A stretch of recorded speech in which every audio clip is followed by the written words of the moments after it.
Hi everyone. This video shows how to view and check the general ledger. First, go to the top menu and click Report. On the Reports and Analysis page, choose General Ledger. Then click View on the GL Ledger card. The GL Ledger viewer screen will open.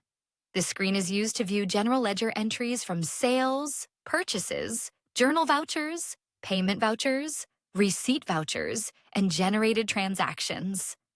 At the top, you can see the main filter area. You can filter by account filter when you want to review one specific ledger account.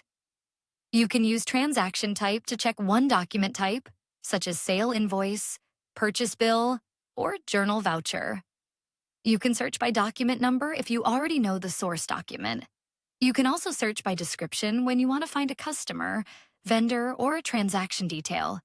On the right, you can choose the date range. Normally, the system will use the company financial year as the default date range. For this demo, we will keep the default date range.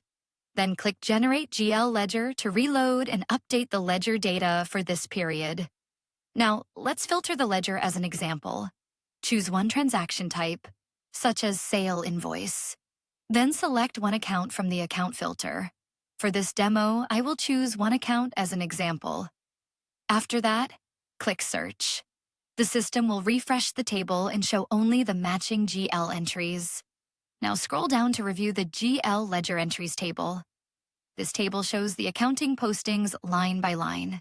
You can see the transaction date, ledger account, document number, description, debit amount, credit amount, net value, running total, and currency.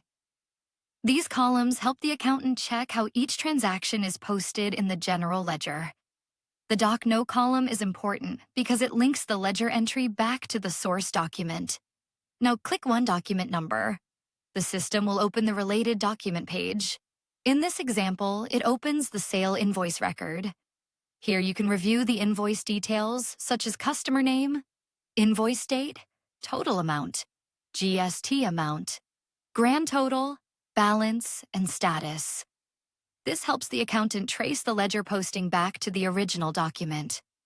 That is the workflow for viewing, filtering, and tracing general ledger entries. Thanks for watching. We will continue with the next feature in the next video.